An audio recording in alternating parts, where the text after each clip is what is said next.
او دا سلور نقصانات او دا سلور مقاصد چې په کوم جماعت کې میږي ته مسجد ضرار وای یا به دا سلور وانی او یا به دا سلور وانه یو پیدا شي د مسجد ضرار ویل شي علماء شیخ الاسلام ابن تیمیه رحمه الله لیکلي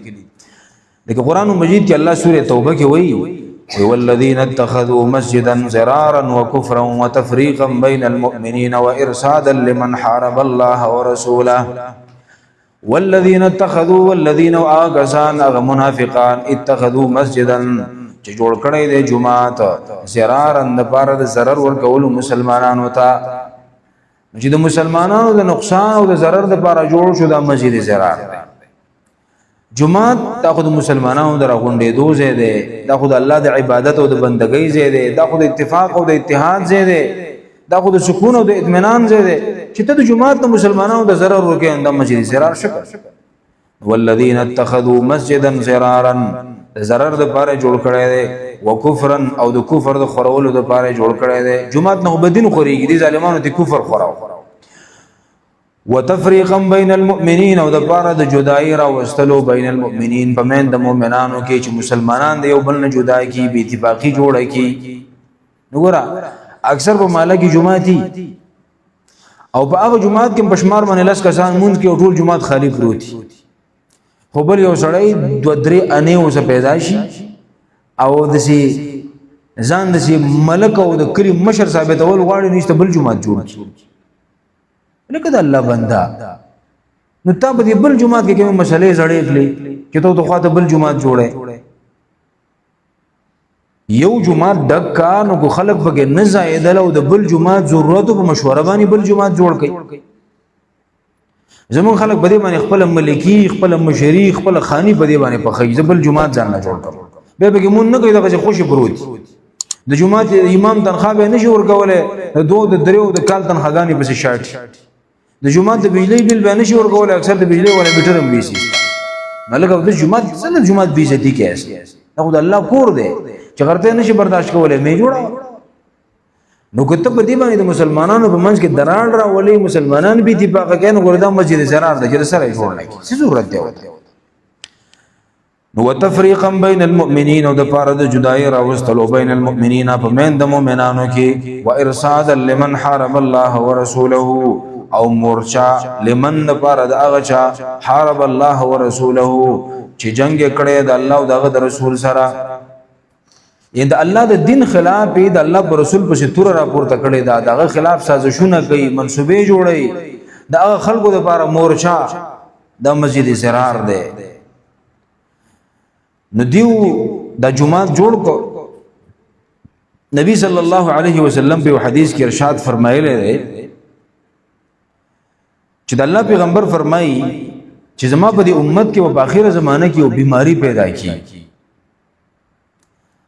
او بدغه بیماری چې کله په دې امت کې پیدا شي نو په دغه وخت کې به دا امت د یو بل نفرت کوي زیات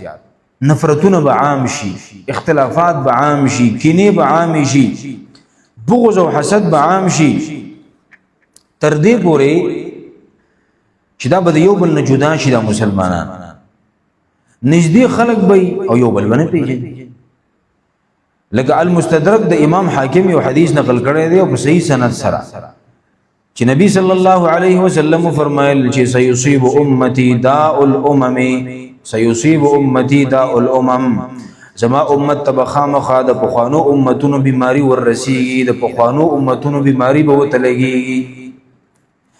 نو صحابه ته پوښتنه کوله د الله پیغمبر او ما داء الامم او د مخکنو امتونو بیماری صدا سبي بیماری به زما دي امت ستادي امت ته په اخیره زمانہ کې لګي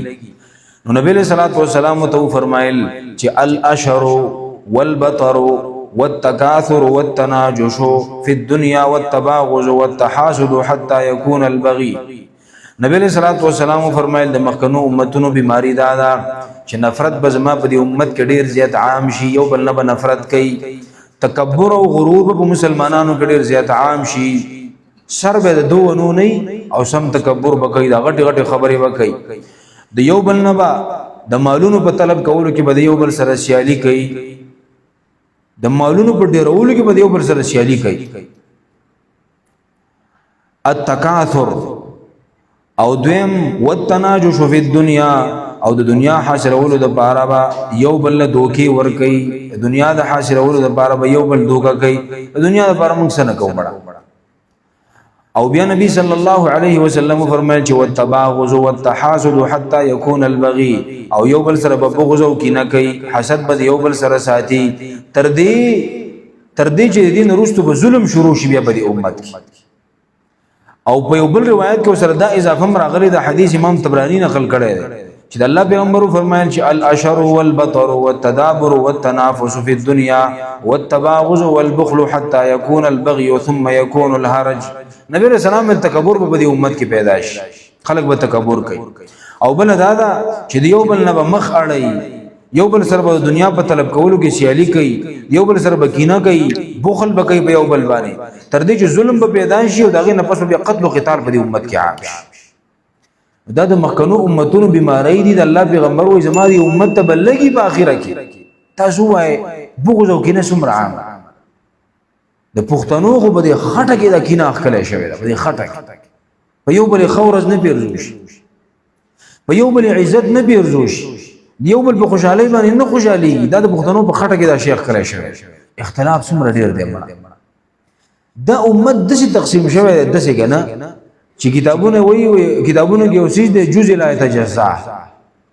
جزء لا يتجزا یعنی هغه جزء چې هغه تقسیم نه قبل یعنی دومره تقسیم شوی چې نور تقسیم ورو قبل نه د دې امت نه جزء لا يتجزا جوړ شوی دی دومره تقسیم شوی دی چې نور تقسیم بګینه راځي اختلاف دومره عام دی د دنیا سیالي ته وره د دنیا د لپاره موږ سن کوم د یو بل عزتونو ته تګی ناشتیو د یو بل بیزتی کو د دنیا د لپاره انډر پلای کو چې یو مسلمان دی تباشو چې زما جیب له روپۍ راشي د دنیا د لپاره موږ کوم کاته ونه کړ کوم حد پورې اعلان